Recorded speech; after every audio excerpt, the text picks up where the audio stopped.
예, 이어서 가겠습니다. 아이고, 아직도 패드도 있네. 예, 이어서 가겠습니다. 어, 우리가 이제 상관계수라는 거에 대해서 배울 텐데, 사실 상관계수는 아는 사람들 거의 대부분 알 수도 있고, 뭐 모르는 사람도 있을 것 같아서 조금 설명을 할게요. 하면, 상관계수라는 거는 우리가 x라는 집단, y라는 집단이 있을 때, 이 x라는 두 집단 간에 이 직선 관계가 어떻게 되냐? 직선 관계가 선형 관계가 어떻게 되냐라는 걸 나타내는 지표예요. 여기서 중요한 건 이제 선형 관계가 어떻게 되냐는 걸 나타내는 지표라는 거예요. 그러니까 선형이 아닌 경우에는 별로 상관이 없어요. 말한 대로 선형 관계를 얼마나 나타내 주냐라는 지표고, 상관계수라고 해서 상관이 있냐 없냐라고 생각할 수 있는데, 이거는 선형적으로 상관성이 있냐, 선형적으로 상관이 있냐, 선형적으로 상관이 없냐 나타내는 지표다라는 걸 알아두면 좋겠고, 이제 이 상관계수라는 게 이제 계산되는 방식은 예, 이 다음과 같이 계산이 됩니다. 뭐 수식적으로 봤을 때 좀 복잡할 수도 있는데, 샘플의 개수를 나눠주고요. 뭐 이게 n-1로 나눠주긴 하는데, 이 n-1로 나눠주는 건 뭐 자유도에 관련된 거예요. 근데 이제 이거는 뭐 모집단 표현 집단에 대한 개념을 좀 정확히 알아야 되기 때문에 패스를 하고요. 일단 샘플 개수를 나눠준다라고 생각을 해주면 돼요. 샘플 개수를 나눠주고, 그다음에 이 각 데이터를 표준 편차로 나눠주고요. 각 표준 편차로. 그리고 xi와 x바의 차이, 그러니까 평균에서 얼마나 떨어져 있는지, 그 다음에 y와 y바의 차이, 즉 y도 평균에서 얼마나 떨어져 있는지 나타낸 거예요. 그래서 예를 들어서 x라는 값이 x의 평균보다 플러스가 됐을 때, y는 그렇다면 y의 평균보다 플러스냐 마이너스냐. 예를 들어 플러스다 라고 하면, 이 값이 플러스다 라고 하면 이제 얘도 양이 되면서 플러스 값을 갖겠죠. 그리고 그에 반해서 얘가 양인데 얘가 음이다 라고 하면, 여기는 플러스 여기 마이너스가 되면서 음의 값을 가질 거예요. 그쵸?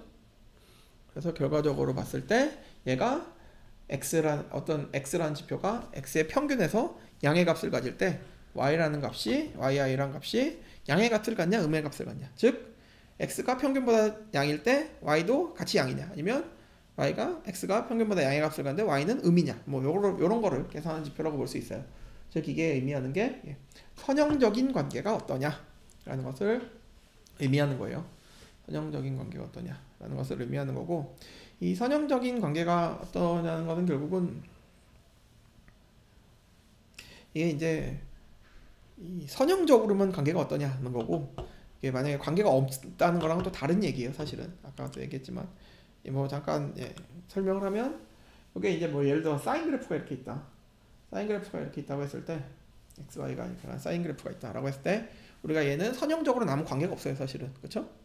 선형적으로 아무 관계가 없어서 콜레이션 코에피션트 구해보면 이 값이 0이 나오게 됩니다. 0이 나오게 되는데, 실제로는 x랑 y 간에 사인 함수라는 관계 그래프가 있죠. 그렇죠? 그런 경우에 관계가 없다라고 말을 할 수는 없어요. 그러니까 r이 선형 콜레이션 코에피션트가 0에 가깝다는 게 아무 관계가 없다라는 의미는 절대 아닙니다. 선형적인 관계가 없다라는 의미고, 그 다음에 이제 이거를 쓸 때는 np.coif correlation coif 값을 써서 계산이 가능합니다. 가능하고, 뭐 한번 해볼게요.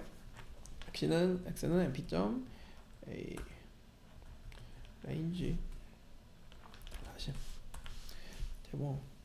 그리고 이제 두 집단이니까 x랑 y가 필요하겠죠, 그렇죠? y는 뭐 2 곱하기 x 한번 해볼게요. 그냥 제일 쉽게 곱하기 x, 그러면 x y 이런 식으로 되고요. 그 다음에 np.corr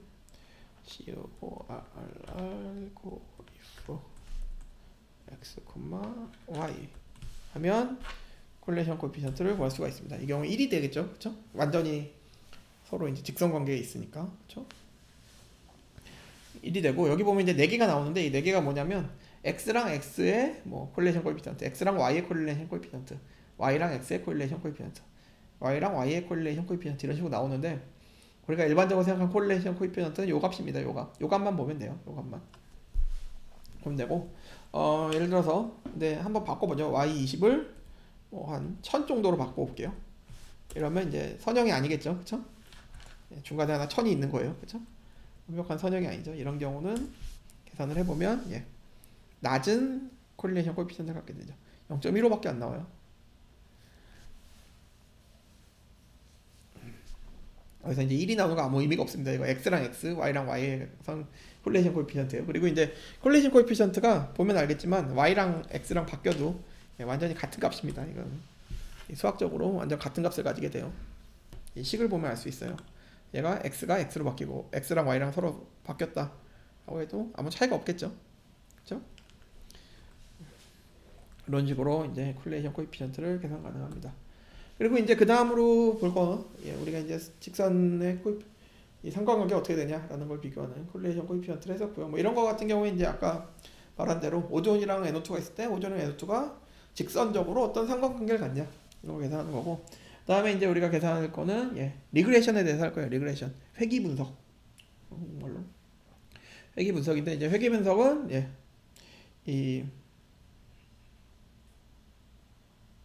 글씨가 좀 잘못됐는데 두 개의 이제 회귀 관계를 구해서 다른 변수를 추론하는 이 방식이에요. 상관관계로 써져 있네. 타이포가 있네요. 미안해요. 회귀 관계를 구해서, 그러니까 선형 관계가 어떻게 되는가를 구해서 어떤 두 변수를 추론하는 이거를 이제 우리가 리니어 리그레션이라고 합니다. 리니어 리그레션이라고 하고, 이 사실은 회귀할 수 있는 방식이 굉장히 많이 있어요.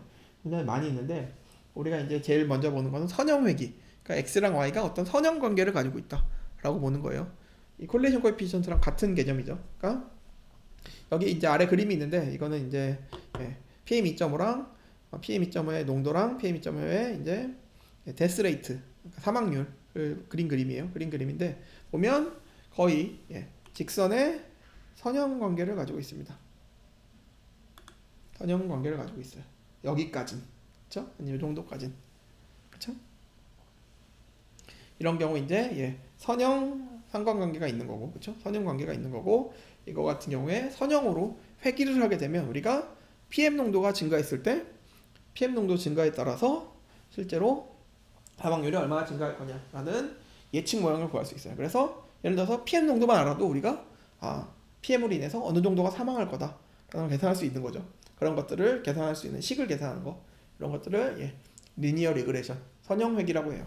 근데 이제 한 가지 여기서 재밌는 거는 뒤를 보면, 뒤는 선형 관계가 아니죠. 뒤를 보면 이런 식으로 휘어진 곡선 관계라는 걸 알 수가 있어요.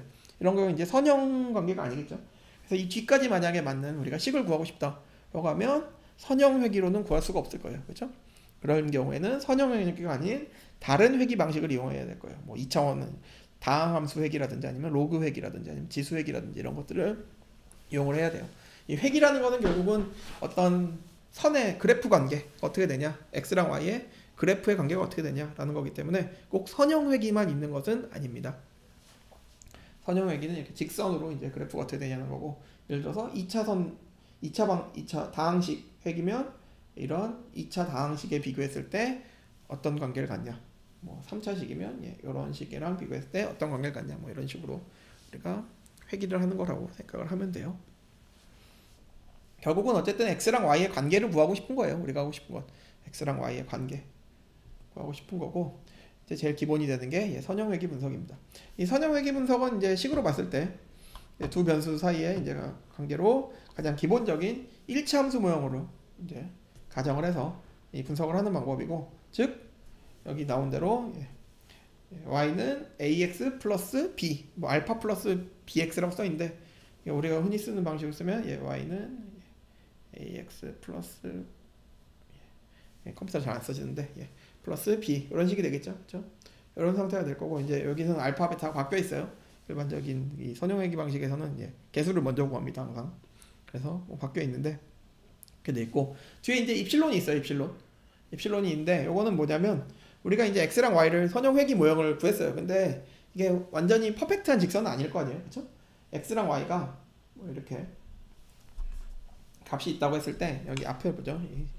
이게 분필이 아니라서 그리기가 힘든데 이게 여기 구간을 봤을 때 이 구간이 완벽히 이제 직선은 아니잖아요, 그렇죠? 완전히 직선은 아니에요.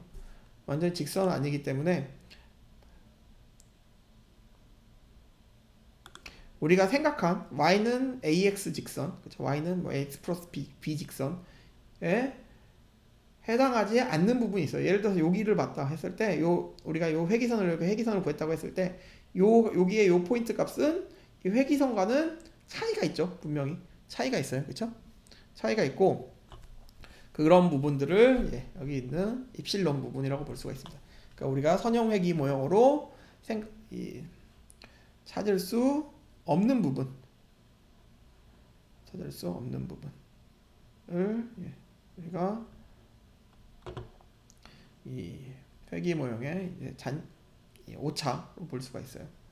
오차로 볼 수가 있고, 이제 뭐 이 회귀 모형 같은 경우에 사실은 여기 지금 또 변수가 지금 2로 바뀌어가지고 약간 헷갈리긴 하는데, 이 회귀 모형 같은 게 이제 세 가지 특징이 있어야 되는데, 우리가 이제 선형 회귀 모형을 사실은 이 여러 변수에 대해서도 할 수 있어요. 즉 뭐 어떤 얘기냐면 식으로 봤을 때 뭐 z는 ax 플러스 뭐 by 플러스 c 뭐 이런 식으로 우리가 식을 만들 수도 있는데, 그런 경우에 이제 선형 회귀 분석을 하려면 우리가 가지는 뭐 몇 가지 특징들이 있어요.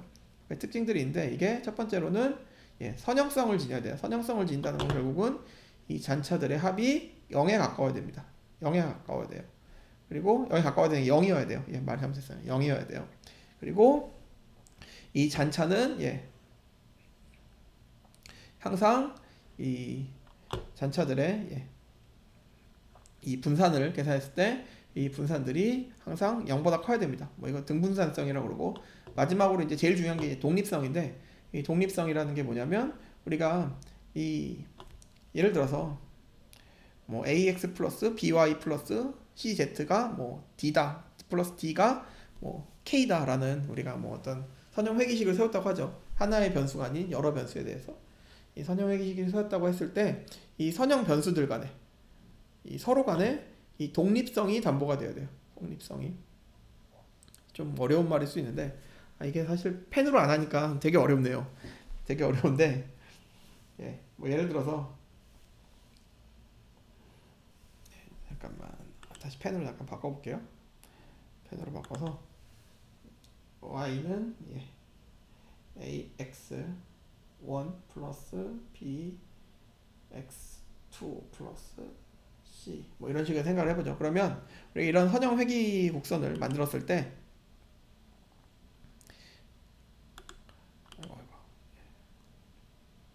이 선형 회귀 곡선을 만들었을 때 이 선형 회귀 곡선 ax1 그렇죠? x1이랑 x2가 서로 관계가 없어야지만 우리가 회귀식을 제대로 된 회귀식을 세울 수가 있어요. 관계가 없어야지. 이런 거를 이제 독립성이라고 하고요. 이 독립성을 그럼 어떻게 판단할 수 있냐라고 하면, 여기에 이제 이런 식으로 회귀식을 세웠을 때 이 뒤에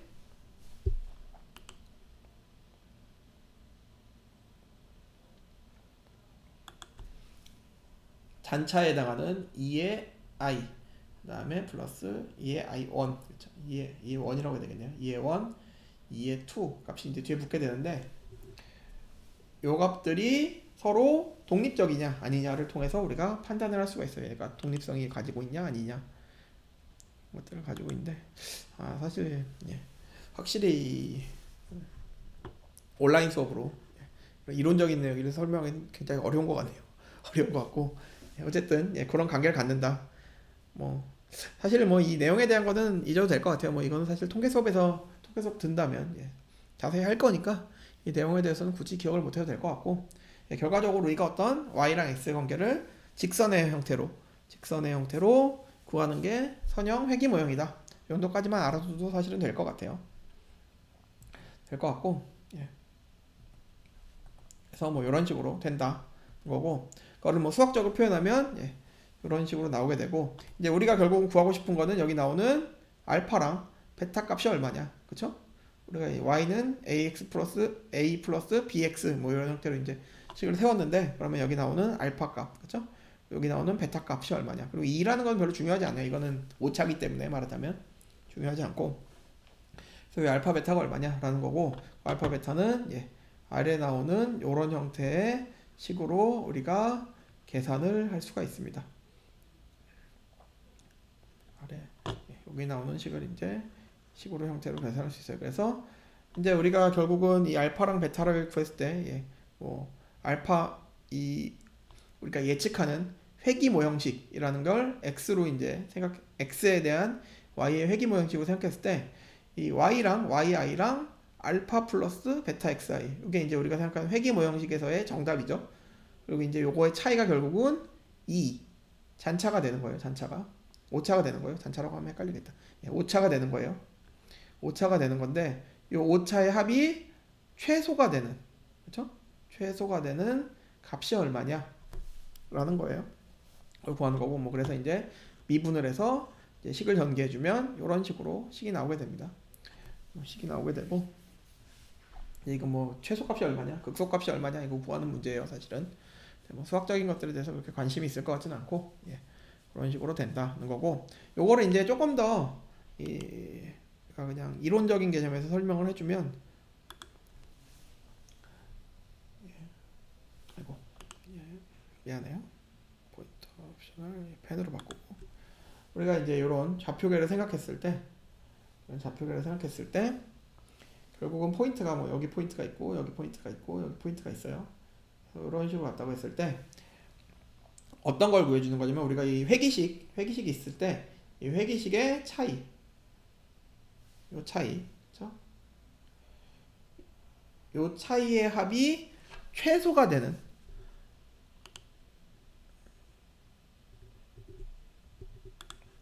예, 잔차들의 합이, 오차들의 합이 최소가 되는 선이 어디냐 라는 거를 구해주는 방식이다 라는 걸 생각해 주면 돼요. 이 값이 가지는 또 한 가지 의미가 있는데, 사실은 여기 이제 여기를 x축이라고 하고 여기를 이제 x축이라고 하고 여기를 y축이라고 했을 때 x축을 사실은, 예, 트루로 보는 거예요. 사실은 이 개념 자체가 x라는 게 이제 변하지 않는 거죠. 이 차이라는 게 이 y축에 해당하는 차이잖아요. 그렇죠? 그러니까 x값은 항상 true다 라는 걸 이제 가정을 하고 하는 방식인데, 어쨌거나 이런 식으로 회귀를 하는 거다 라는 거를 개념적으로 이해해 주면 좀 좋을 것 같아요. 내 생각엔 이렇게 하는 것을 구하는 방식이다 라고 하면 되고, 사실 뭐 우리가 이제 결국은 그래서 알파랑 베타 값을, 예, 최종적으로는 이런 식으로 최소 회귀 직선은, 예, 얻을 수가 있습니다. 그래서 뭐 y바 마이너스 베타를 먼저 구해요. 미안해요. 베타를 먼저 구하네. 예. 예, 잘못 알고 헷갈렸었네. 예, 베타를 먼저 구하네요. 예. 알파를 먼저 구한다고 그랬는데, 예, 미안합니다. 어쨌거나, 예, 이런 식으로 우리가 구할 수가 있어요. 그래서 xi의 뭐 x바 마이너스 xi 마이너스 x바의 뭐 yi 마이너스 y바, 이런 식으로 이제 베타를 구하고 거기서부터 이제 값을 구해서 알파를 계산하는 그런 방식을 가지게 되고, 이제 상관 분석과 회귀 분석에 대해서 차이를 해보면, 사실은 이제 이 상관 분석은 결국은 어떤 변수가 이 다른 변수와 얼마나 밀접한 관련을 갖냐 이런 의미고, 이 회귀 분석은 이 어떤 관련을 갖냐라는 의미인데, 결국은 이제 상관관계 분석은 상관관계가 높다, 그러니까 상관계수가 높다라는 건 무슨 개념이냐면, 이 선형 우리가 회귀를 했을 때 이 선형 회귀에 얼마나 가깝냐, 그러니까 아까 즉 여기서 식으로 보면 요 2의 값이, 그렇죠? 여기 보이는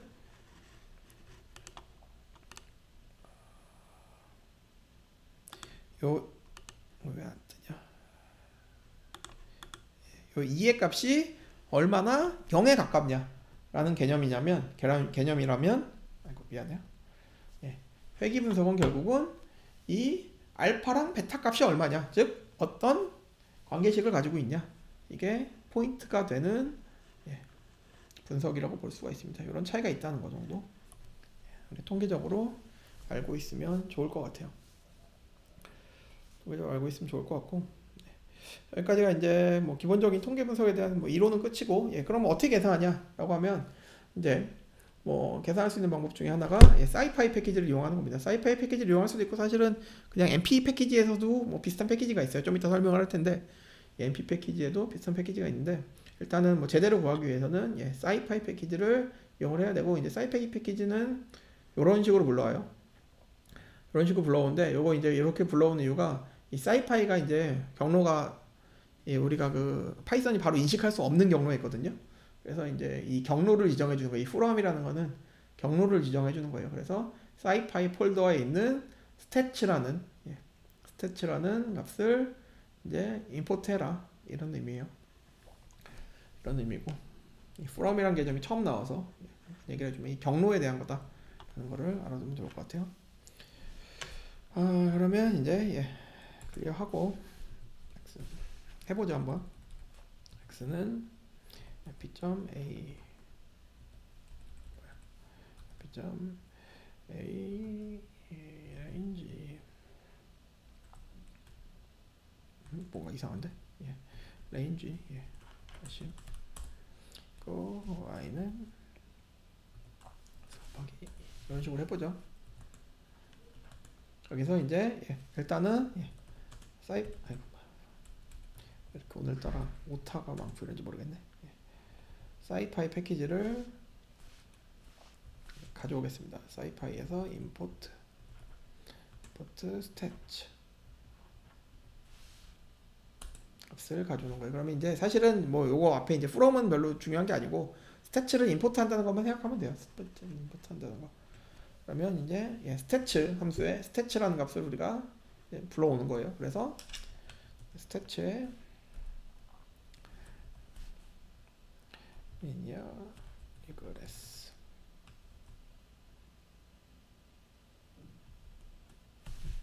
여기 그리고 내가 이제 올려준 PPT에 여기가 다 대문자로 되어 있는데 자동으로 하다 보니까 대문자로 바뀌었더라고요. 하다 보니까 대문자로 바뀌었는데 예, 둘 다 소문자입니다. 둘 다 소문자예요. 리그레스에 이런 식으로 계산을 하면 예, 결과가 나오게 돼요. 그러면 리니어 리그레스의 슬로프는 2.0, 인터셉트는 0, R 밸류 이게 코릴레이션 코에피션트죠. 코릴레이션 코에피션트 이제 P 밸류라는 건 얼마나 유의미한 관계를 갖냐라는 이 유의성 값이에요. 유의성과 그리고 그 다음에 예, 스탠다드 에러가 얼마냐 이런 것들을 이제 계산을 해주게 됩니다. 해주게 되고 뭐 예를 들어서 y 값을 조금 바꿔보죠. 이게 너무 선형 관계니까 y의 10은 뭐 한 30 정도로 바꿔볼게요. 이렇게 하면 예, 슬러프가 뭐 1.98 아까 2랑 좀 달라졌죠. 인터셉트도 약간 생겼고 그쵸? 이제 요게 이제 아까로 치면 베타 그쵸? 얘가 알파 그리고 이제 이게 콜레이션 코에피션트 여전히 높습니다. 여전히 높고 p 밸류도 이 정도면 상당히 낮은 값에 해당합니다. 그리고 뭐 스탠다드 에러 이런 것들을 우리가 측정할 수 있다. 이런 식으로 이제 계산을 하면 되고 그러면 이제 결과적으로 우리가 y란 값을 예, 뭐 이거에 따라 치면 예, y는 1.98x 플러스 뭐 대충 0.59 이런 식으로 우리가 아니 뭐 그러니까 이런 식의 치면 안 되죠. 예, 이런 값이다. 예, 이렇게 하면 되긴 하는데 어쨌거나 이런 값이다 라는 것을 선형 회귀를 할 수 있다 라는 의미예요. 그런 의미고 뭐 사실 여기는 코딩적으로는 할 수 있는 게 별로 없어요. 할 수 없고 그 다음에 이제 아까 얘기한 대로 이제 선형 회귀를 할 때 이 xy가 x가 하나가 아니고 x1, 뭐 x2 이런 관계식이 있을 수도 있어요. 이런 경우에는 예, 다중선형 회귀를 우리가 해야 되는데 y는 뭐 a 곱하기 x1 플러스 b 곱하기 x2 플러스 c 이런 식으로 예, 할 경우에 이제 다중선형 회귀를 해야 되는데 이거에 대해서는 예, 따로 수업을 하지 않겠습니다. 이거는 예, 아래 링크를 참조해서 여기 이제 어떻게 하는지 이제 차근차근 순서대로 나와 있으니까 이 블로그 내용을 쫓아서 스태트 모델 패키지를 이용해서 예, 해보면 될 것 같습니다. 될 것 같고 그 다음에 이제 마지막으로 할 건 이제 폴리핏에 대해서 할 거예요. 폴리핏은 뭐냐면 우리가 방금까지 한 거는 예, 선형 회귀에 대해서 즉 이 x랑 y 관계가 선형적으로 존재하는 경우에 대해서만 했는데 하다 보면 이제 단순 선형 분석 말고 뭐 다항 함수에 대한 회귀를 해야 될 때가 있어요. 다항 함수에 대한 회귀 분석들을 해야 될 때가 있고 이런 경우에 이제 예, 다항 함수 차수에 맞춰서 다항 회귀 분석을 해줄 수 있는 게 이제 폴리핏이라는 함수고 이 폴리핏은 예, 넘파이에 있어요. 따로 뭐 불러올 필요 없습니다. 넘파이에 있고 그거에 대해서도 잠깐 예, 한번 테스트를 해볼게요. 그리고 이제 x 예, x 같은 경우에 이제 뭐 아까랑 똑같이 해보죠. b.a 40 이렇게 하고 y는 뭐 x 곱하기 x의 제곱 그렇죠? x 제곱 플러스 이렇게 하지 말고 플러스 x 플러스 1 뭐 이런 식으로 해보죠. 이런 식으로 생겼을 때 그러면 이제 x랑 예, y랑 이런 식으로 이제 값이 되는데 이제 예, 이런 경우에는 단순 선형회귀를 하기는 적합지 않겠죠, 사실. 왜냐하면 얘를 이제 한번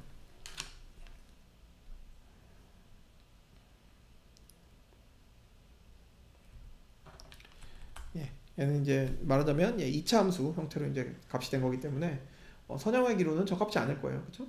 그러니까 2차 회귀함수를 우리가 생각을 해야 될 거예요. 2차 회귀함수를 생각을 해야 되는데 이런 경우에 폴리핏 함수를 씁니다. 폴리핏 함수를 쓰고 여기 이제 문법을 내가 제대로 써놓지 않았는데 폴리핏 이런 식으로 값이 나오게 되고 여기에 이제 x랑 y 똑같이 써주면 돼요. 그리고 마지막에 차수가 몇 차인지 써주면 됩니다. 예를 들어서 얘가 1이다 라고 하면 선형회귀예요. 선형회귀. 그럼 비교를 해보죠. 우리가 아까 했었던 스태치 리니어 리그레스랑 비교를 해보면 이제 이거는 훨씬 값이 정확하긴 한데 뭐 인터셉트 나오고 R밸류에 뭐 P밸류에 뭐 에러도 나오고 이러니까 훨씬 정확한 값이긴 한데 얘를 비교해보면 얘가 이제 슬로프와 인터셉트 즉 이 개수가 얼마인지를 나타내 주는 거예요. 보면 두 값이 같죠. 그렇죠? 1일 때 폴리핏이 1일 때는 그냥 선형회귀 값이다. 즉 이 경우에 y는 40x 플러스 마이너스 246 이런 식이다 라는 거를 의미한다는 거예요. 그쵸? 근데 이거는 정확치 않겠죠. 왜냐면 이 형태의 실제로 그래프가 아니니까. 그러면 얘를 2차 함수로 하면 우리가 했었던 지금 깔끔한 식 x제곱 플러스 x 플러스 1 111 이렇게 나오게 되는 거죠. 좀 헷갈리면